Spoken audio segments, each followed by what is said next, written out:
Welcome to the Quick Talk Podcast with Joshua Latimer, where we discuss business, life, family, faith, struggle, fire, pain, and ultimately winning. It's time to take massive action. Look, I can't work harder on your life or business than you do. It's ultimately all on you. You know, God created all the food the birds would ever need, but he doesn't put it in their nest. You've got to go get it. 10 out of 10 people die.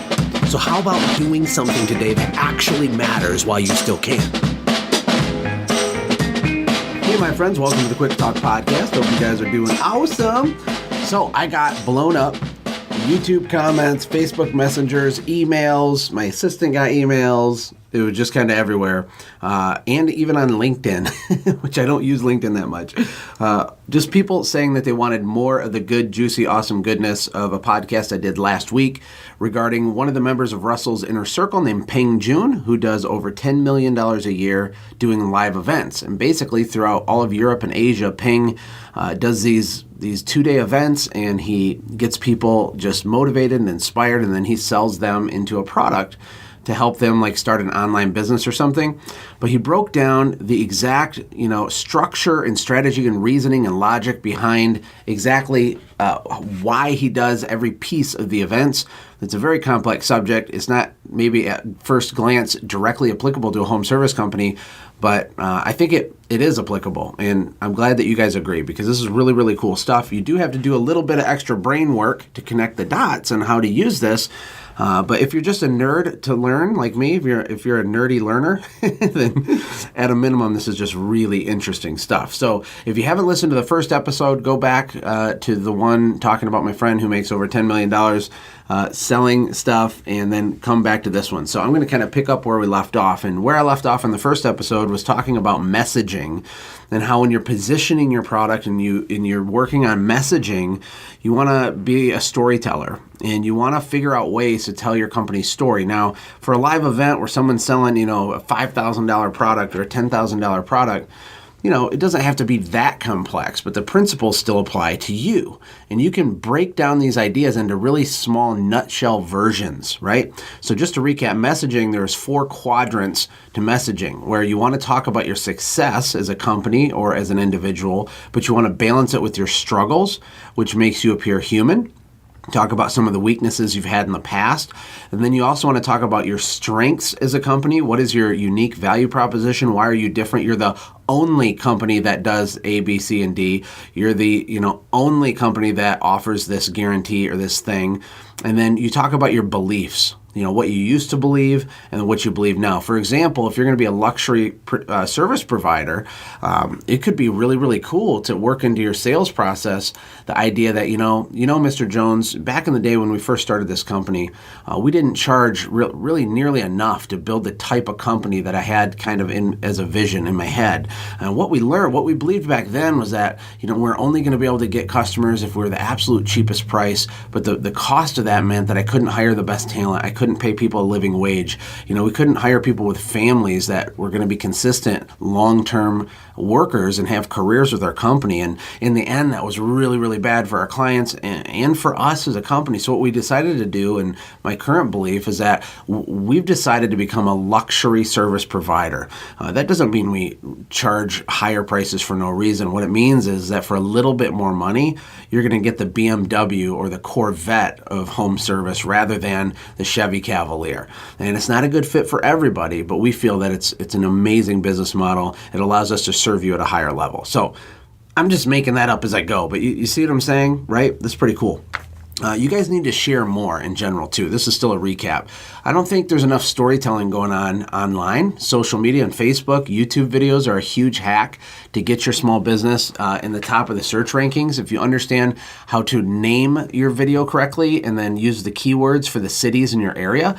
Like for example, if people are searching, lawn care, Franklin, Missouri, or whatever, you want to use that in the title of these videos you put on YouTube and just tell a short story. Don't ramble on forever. If you notice when I do this podcast, I talk really fast.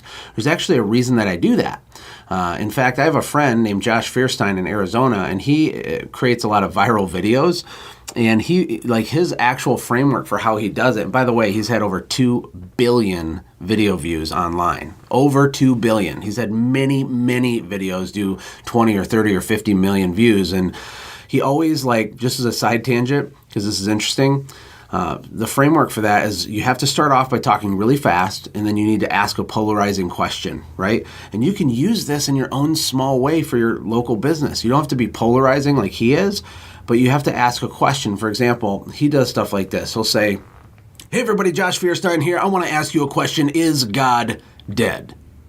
And the reason he starts off like that is as people are zipping through their news feed, people are like, "Bert!" Like, wait a second, whoa, bam. In 2 seconds, all this stuff went in my ears. And he asks a question where you're like, wait a second. Like, if you're an atheist, you want to watch it. And if you're a Christian, you want to watch it. Either way, you want to watch it. And then he spends the remainder of the video kind of digging himself out of that hole. That's just a little hack. There's way more to that I could go into. But if you're making a YouTube video or content, telling your story, getting your messaging, your company story correct, you're talking about your success, your struggles, your strengths, and your beliefs, talk quickly. Don't be boring. Look at videos that captivate you and do your best to mirror them. It's going to be bad at first, but just do them all the time and you'll get better at it over time. It's like anything else, right? Okay, so at the end of last podcast too, I had stopped the podcast because I said, oh, here's a mind bomb, but that's too big of a mind bomb. All I meant was it was too big of a mind bomb for me to do on that podcast because I had already been going for about 20 minutes. So I'm going to get into the 5 beliefs here, or the 4 beliefs. I don't know if I wrote down the 5th one, but I thought this was really cool. And he was teaching how do you serve your customers at the highest level. Now, this is more applicable for me. And a lot of the stuff that I do when I sell on a webinar or I'm doing webinars, and the content that I make kind of follows some of this, but he really succinctly kind of laid it out. So here's the idea behind this, is that strategies, steps, and tactics are usually not the reason people don't get the results that they want. Now, when he said that, I categorically agreed with him, completely agreed. And I've said many times on this show, for example, I have the Automate, Grow, Sell Bootcamp. We've sold hundreds and hundreds of thousands of dollars worth of the bootcamp, which is awesome. It's a great product. It's amazing information. It's awesome. I have so many testimonial videos and hundreds of people that have went through it. It's a $1,250 course, right? And so when I made the bootcamp, I was in Costa Rica. It was right after I moved to Costa Rica. And I just get a lot of messages on Facebook. Hey, can I ask you a question? Hey, can I pick your brain? All that kind of stuff. It's like, no, you can't pick my brain. I don't have time for you to pick my brain. I want to help, but how do I help people at scale? How do I help hundreds and hundreds of people instead of the occasional person I can message back and forth, right? So I created the bootcamp and I put a significant price tag on it for a very specific reason. Number one, those who don't pay attention. I've actually given away several boot camps, scholarships, to people. If I just feel in my heart, hey, God's telling me to give someone it, I'll do it. Boom, no problem. I'm not a money motivated person. But one thing I notice is that when I do that, the results people derive from the boot camp are way less. And it's because there's not a cost associated with it that kind of hurts a little, or at least makes you take it seriously. It's just the way that it is. I'm like that. You're like that. Everybody's like that. When I joined Russell's Inner Circle and I sent him $25,000 to hang out with some new people, that's a serious amount of money to invest in just a network, right? But I'm deriving value. I'm listening. I'm just scouring and grabbing nuggets, and then I'm applying those nuggets to make sure that we get a positive ROI. That's exactly how Automate, Grow, Sell works. It's how everything works. But I was noticing an issue with the bootcamp. The bootcamp's amazing. If you haven't bought it, go buy it, okay? But here's the thing. There's a difference between information and transformation. And in fact, I'm working on some things for the end of the year. This year, we're probably going to, we're going to get rid of the bootcamp and make it only available to certain people. It's going to go away. You won't be able to buy it ever again. So there's over 50 videos, step-by-step, systems, sample systems, exactly how to architecture out your roadmap. If you haven't bought it, go to automategrowsell.com and buy it, because in a few months, it's going to be gone. Because I'm going to replace it with something. And basically, there's a difference between information and transformation, right? And so Ping Jun is talking about his live events.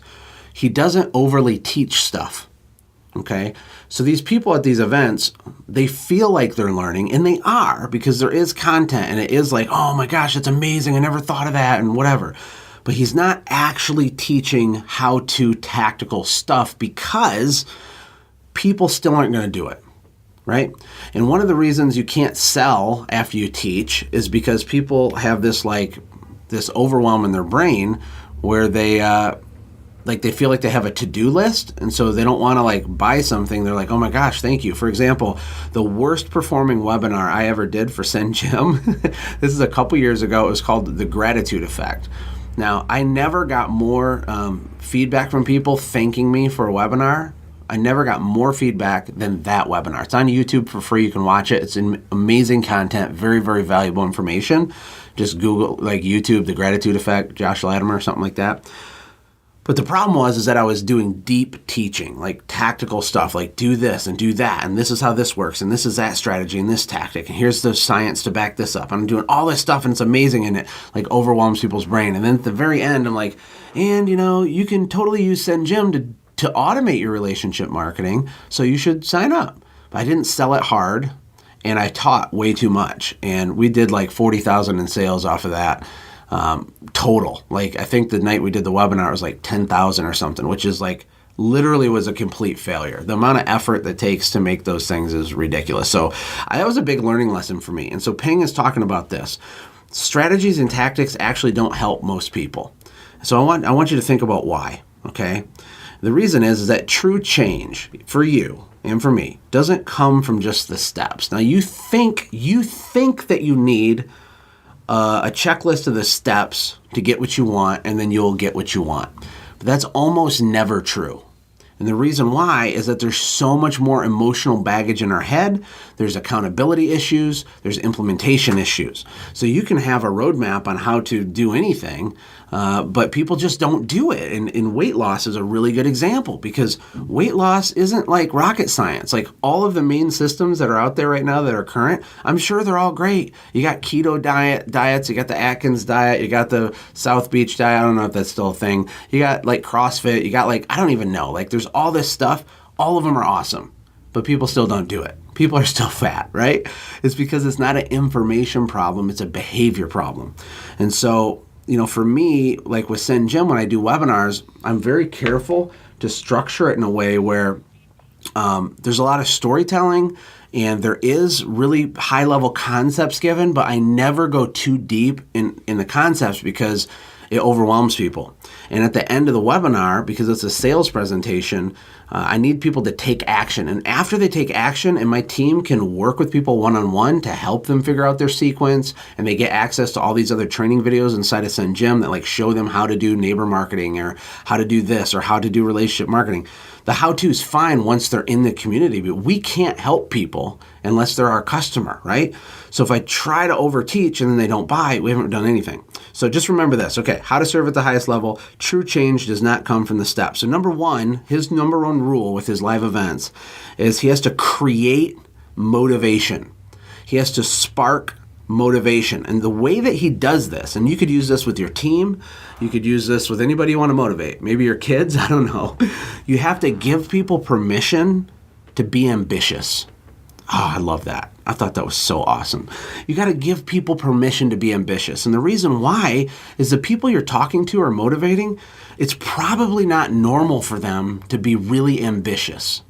If you think about it, most people are not surrounded by big thinking, go-getting, high-achieving minded people. They're just not, right? So it's like a foreign concept, or they feel uncomfortable, or they feel silly when they think big or they have ambition, right? You can use this. So for you to spark motivation in another person, you have to give them permission to be ambitious. You have to normalize the fact that they have an ambition. And it can be anything. Maybe they want to buy their first house. They want to get out of debt. I know the designer that works for Send Jim full-time, who's our manager of the design team, which is just a couple people, she's a rock star. Her name's Mariah. A lot of you guys have worked with her because I encouraged her to set up a freelance business in addition to her full-time job, because she had some personal goals she wanted to hit, but she's never had anybody in her family just be like, Mariah, you're a rock rock star. Like, you can do this. Like, let's get you going. Let's create an offer. Let's set something up so we can serve people and you can make money, right? So her goal at the beginning of the year is to make like an extra $10,000 on the side this year. And I had a few simple conversations with her. And what I really did is I gave her permission to be ambitious. I let her borrow my belief so that she could execute on her, idea that she was nervous about, that she wasn't sure. And guess what? She's made tons of money. She's ahead of pace. I don't even know what the number is right now. She's actually the one that does the show notes on these podcasts too, so she'll hear this. Mariah, put it in the show notes, how much you've made so far, because it's really awesome. So step one to motivate someone is to give them permission to be ambitious. The second step to motivate someone is to create expectancy in them. And I kind of hit this, but when you create expectancy in them, it's when you're helping them to believe that it's possible. This is one of the biggest issues with what I do. So I'll have these ads, or I'll have like Facebook stuff where I'm trying to get attention so I can help people. But part of what I do is I have to establish myself as an authority, right? Think about it. You with your home service company, it's very important that you establish yourself as a professional authority in whatever space you're in. So if I'm going to sell someone a $1,000 course or a lifetime membership to Send Gym, or like sell anything, I have to first establish my authority that they should listen to me, they should know, they should trust me, right?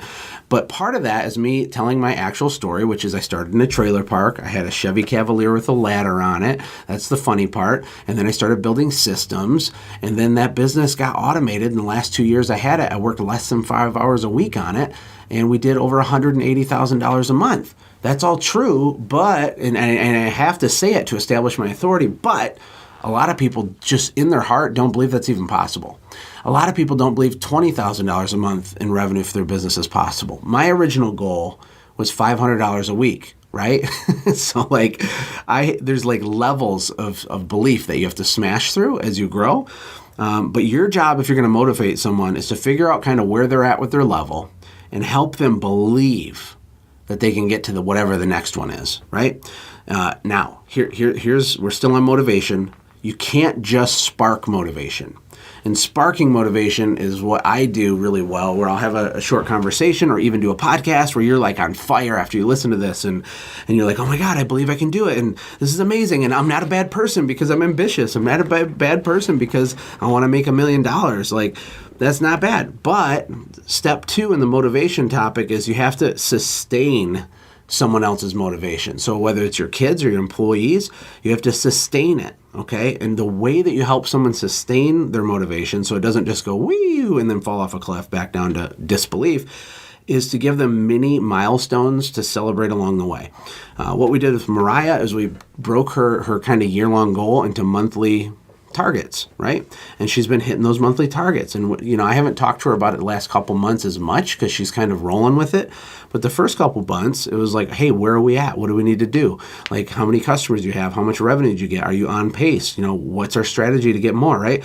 But every time we'd hit that milestone, it's a huge freaking deal in her brain and in your employee's brain and in your kid's brain, right? It's a huge thing. It gives them this aha light switch going on moment where they're like, holy crap, this is real? Maybe they still think it's a fluke, but part of them thinks it's real, but then they do it again the next month and boom. So you want to help create a roadmap for them.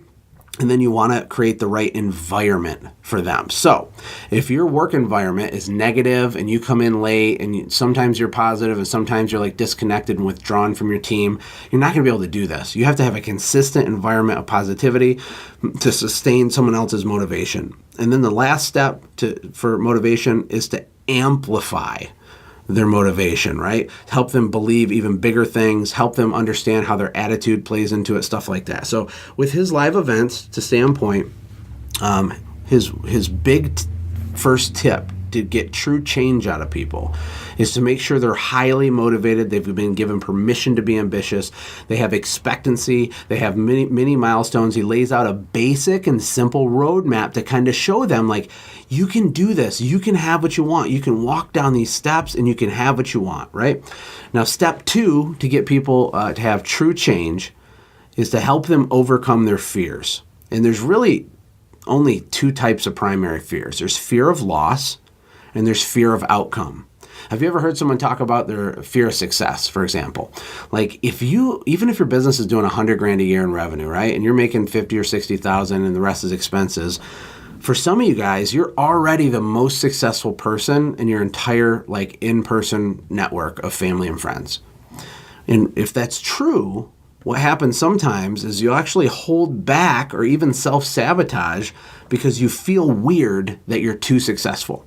That's a real thing. I've struggled with that myself, and it takes the fire out of you because you're scared what people are going to think, or that they'll think that you're awesome or whatever, right? But there's also fear of loss, because whenever you're going to go deep on something or really pursue something, there's the chance that you could look like a fool. There's the chance that you could fail.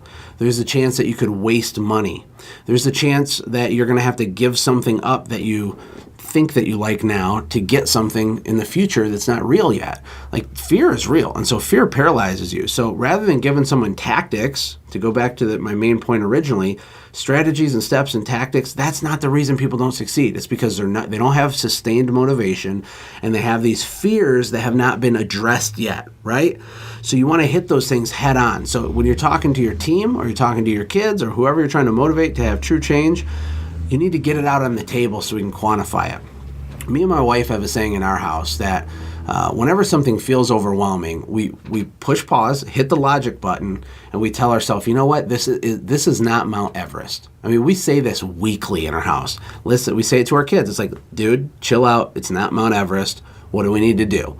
And then when you like calm down the emotion, you'll realize there's like two things you need to do, right? Like, okay, I got to do this. I got to send this email, and I have to like do this thing. Like, it's not a big deal. So with fears, you want to quantify the fear, meaning write it out. Like, be honest. Like, what is it? Like, figure it out. Is it fear that you'll look stupid? Is it fear that you aren't smart enough? Is it fear that it'll actually work and then you'll feel uncomfortable? Whatever it is, and then try to overcome those. And what you want to do is you want to actually show people how to think about the choices in their life, right? People want you to tell them what to do, right? But what they really need is they need you to tell them how to think about stuff. And my Mount Everest example is a perfect example of that, right? I'm not telling them what to do. I'm telling them how to think. I want my kids to know how to think. When they feel a feeling of overwhelm, instead of making decisions based on that feeling, it's like, no. Like, that's the wrong way of thinking.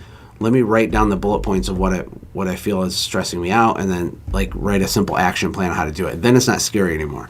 And then the third point of true change is to give people choices. And this can come with like the way that you build your packages, for example. Like, you want people to feel like they can have a couple choices when they're going to purchase from you. Or you want to give people that you're trying to motivate choices on kind of how to move forward, like what the next step is. When I was in the phone sales business, selling mortgages over the phone, I did reverse mortgages over the phone. I even had a job one time where I was setting appointments for facelift appointments for like old elderly people from an infomercial. I don't know if I've ever told you guys that. It was a very short-term job in the winter when I was building my service company in the first couple years. And I was really good. I made like $35 an hour doing that job. How weird is that? But anyway, you want to give people choices, but we would use this concept called a forced choice close, okay? So if people feel like they don't know like what the next step is, or you're not clear in telling them, okay, Mr. Smith, like you've already given them the pricing, you've given them your pitch, you've done your messaging and told your successes, struggles, strengths, and beliefs, you've done all that stuff, and it's time to like get the business, and you want him to actually take action rather than just have the information, what do? Well, give them a few choices. So that applies to packages, but also is how you word it. For example, when we would sell over the phone, a good rule of thumb, once you're to the point where the value proposition's been laid out, you've laid out the packages, you might make a recommendation, like, based on the algae growth on your siding, or based on, the condition of the carpet, the way it is right now, or based on the type of grass you have, or the retaining wall that you need. Based on that, my recommendation is that you go with this package, and here's why. And then here goes the forced choice close. Okay, you ready? And here's why you need it. So what we can do is I can put you on the schedule right now, but I need to ask you, would a weekend appointment work better, or is during the week going to be okay? Okay, that's giving people two choices that both work for you. You see what I'm saying? Like, okay, obviously, Tim, this is a great fit for you. This program is going to be amazing, and your wife is going to freak out. Like, this is so good. Like, we built this for someone just like you. So what we got to figure out is, are we doing a Visa? Are we doing a MasterCard? Did you want to use like a bank ACH transfer? How did you want to get started? That's a forced choice close because I'm saying that sentence before they told me yes. Does that make sense? It also can be referred to as an assumptive close, but that's really cool. And then the fourth step to getting true change is to appeal to their aspirations, like what they really want, right? That's why in the boot camp, the first module is like, what is your why? What is your mountaintop? If you really want people to change, I can't just give you the tactics or a giant list of systems to build.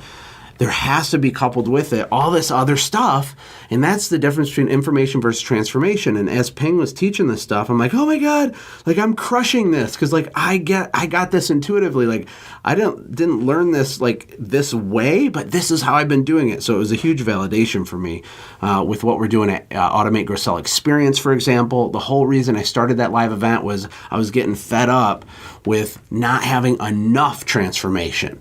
Like people buy the whole time we've had the boot camp, I've had one refund request, and it drives me crazy that I've even had one. And the refund request I got came from someone who like never logged into it and never answered my email back and told me why he even wanted it. Like he had absolutely I have no idea what happened. I think he just didn't have money and he wanted his money back. But yeah, that's still really good with hundreds and hundreds of them sold, right? But even with that being said, I want more success stories. I want people that have had businesses that are stuck for 10 years to just double it, boom, in 1 year because of this stuff, because of the transformational stuff, because of the community and the clarity they get and the accountability and the motivation and the aspiration, all that stuff, right? So I thought that was cool, and I've been talking for a long time. That's why I didn't go through this piece on the first podcast. Okay, let me flip through my pages here, my Ping June notes. Okay, so he also talks about at his live events, he continuously is changing people's state. If you think about your state, even as I do this podcast, I'm actually sitting down right now, but I'm on the very front of my chair with the tips of my toes touching the ground. I'm leaning forward with my chair tipped up towards the mic. It's just more of a weird way to sit, but a lot of times I'll stand up when I do them. When I do webinars, I always stand up when I do webinars.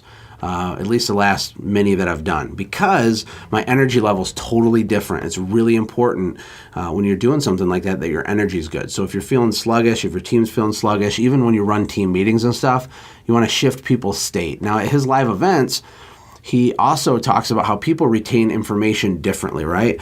And people don't, this is a quote from him, people don't retain information as much with input. Rather, they learn with output. So if you're running a team meeting or whatever, or you're working with your kids again, because you're trying to influence and persuade people to do something that's good for them, you want to shift their state. And what he does, like he has people standing up, sitting down, saying yes, doing all this stuff. But he also always, every key point he teaches, he has them do a written exercise, a partner share exercise, and then a class share. So like for a live event, what that looks like is like, all right, everybody take 5 minutes and write down, how what we just said can apply, or what are the first 3 things you're going to do for your business that apply the principle that I just taught you. Write that down. And then after 5 minutes, he has everybody get up, walk around the room in a circle with a partner and talk about what their biggest takeaway was from the last thing that he taught. And then after everybody sits back down after those 5 minutes, then he passes the mic around the room and has people say what their biggest takeaway was. And that's actually a really powerful thing, because I don't think our meetings are like interactive enough. And again, if you have one employee, this is still like applicable. It just has to do with the structure of it. You don't have to get complex with it, but take the principle of the importance of letting people output what they think they heard back to you, and they'll retain it much more, right? Have them write it down. Have them share with another team member their biggest takeaway or their biggest struggle last week or their biggest aha moment last week, and then talk as a group and let everybody participate, right? So he has everybody stand up a lot. Another thing he does that's more of an advanced selling technique is he works a lot with compliance. That sounds really bad, but that's what it is, right? So compliance starts with the first minute he starts his live event all the way through until he drops his offer on the second day. And compliance has to do with like if you listen to the first podcast, I talked about the open. Like when you open an event or you show up for an estimate, the first few minutes are the most critical because it's the moment when you are the most nervous and when your audience is the most critical.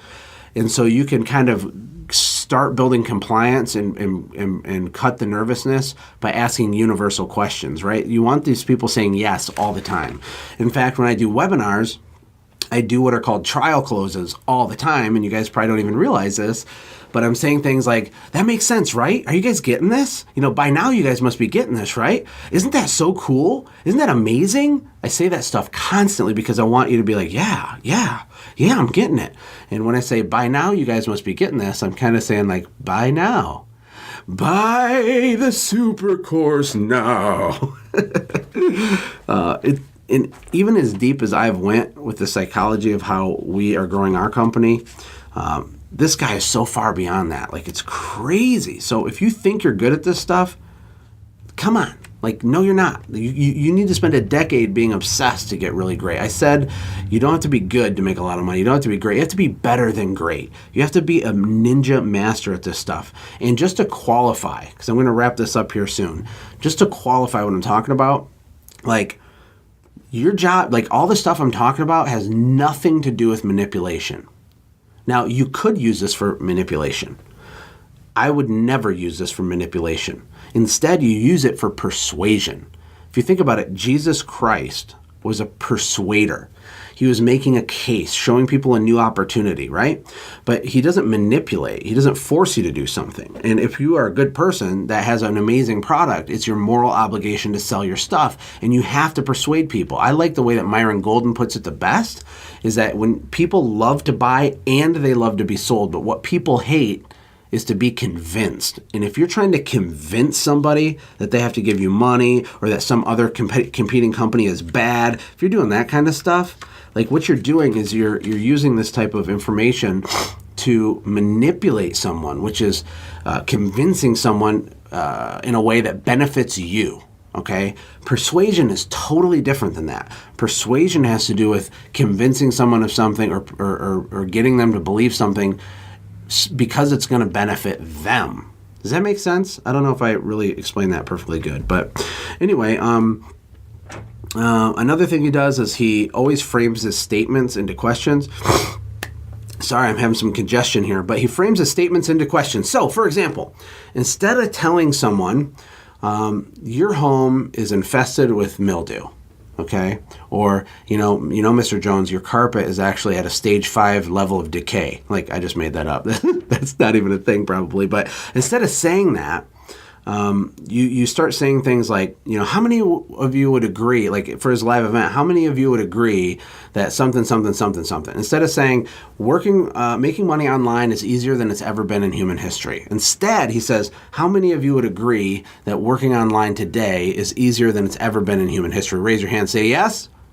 Raise your hand to say yes, right? Now he's changing their state. He's getting them he's working in compliance, and he's getting their mental state change, right? You can use stuff like that when you're doing a sales presentation. I'm struggling to think of exactly how you'd apply that. So your home's infested with algae. Let's think this through. I guess you could say, Mr. Jones, I'm sure you would agree that having a home infested with algae is not a good thing, right? Right? And he's going to be like, well, yeah. It's like a universal question. Like, you can't say, no, algae's awesome. I want mildew on all my stuff. So I guess that would work there. Let me see if there's anything. I actually have a lot more. I might have to do a third one. Yeah, I have so much more stuff. I'm sorry, guys. This is just a lot of content to break down. I'm only on page 6, and I have 13 pages of notes. I'm going to leave it right there. Okay, we're a half hour in. I got a busy day. I love you all. You might want to listen to this one about 3 times because the stuff we just talked about is like, it's insanely, ridiculously valuable, but only if it sticks in your brain in a way that you can apply it into your life. And it's probably going to take 2 or 3 listens for you to pull out, what's applicable to you, and so you can apply it. Remember, don't just be a consumer of information, be an applier of information. And if you have not yet put your deposit down for the Automate, Grow, Sell experience, we're running out of time, guys. Listen, it's a $1,000 deposit. The event costs $3,000. I know that sounds like a lot of money. It's not. And here's why. we pay for your hotel for the entire event. The event this year is actually 1 day longer than it was last year, so we have even more time together. We're flying in, super high-level mentors from all over the country to help you guys in small groups walk through exact step-by-step nuts and bolts, systems and like the biggest roadblocks and the internal and external struggles that are holding you back from getting the next thing. You're going to be surrounded by hungry service company owners who are your peers, who are exactly like you are. People are bringing their wives. It's like a business vacation. There's fun, entertainment. All of your food's paid for. All of your drinks are paid for. If you don't want to get a rental car to get up to the event, we can pick you up at the airport if you want.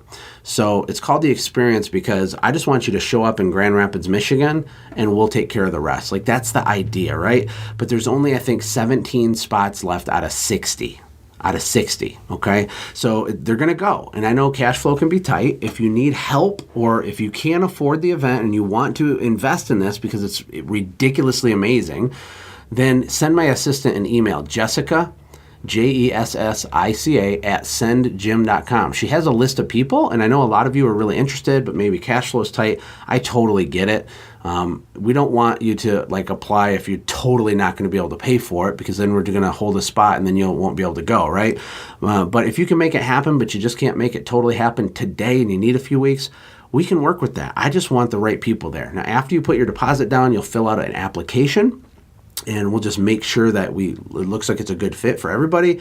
And that's the way that it works. So the payments are spread out into 3 different payments of $1,000. There's only 17 spots left. You cannot get this type of thing anywhere else on the planet. The only way to do this right is to do it like we're doing it, where we come together, we sit down for several days, we have a lot of fun mixed in with super hardcore, break your brain, awesome problem solving for your business, and you walk away with what we call a business covenant document. I'm not going to give away all the secrets of what that is, but it's a very clear set of exactly what you're doing, why you're doing it, what the next steps are, and then the sub steps on you need to get there in the next 6 months or so. That it's going to be awesome. So I'd love to meet you in real life. I'd love for you to come to our house and ride mini bikes on our we have 23 acres, and we're going to have some fun there and just hang out and just relax. It's going to be awesome. So don't sit on the fence. Invest in your own transformation. If you're not going to invest in your own brain, who's gonna? Why is it easier to buy a water-fed pole or a piece of equipment than it is to invest in our brain, which is our largest asset for our entire life? It's hard. It's hard for me to understand because I've always been an investor with that kind of thing. But if you're on the fence, hopefully I just kicked you off the fence and over. Send Jessica an email. There's also a link in the show notes page where you can get all the information on the dates and, the 2 different groups and whatever. So click the link or email my assistant, and I will talk to you later. Take care. God bless.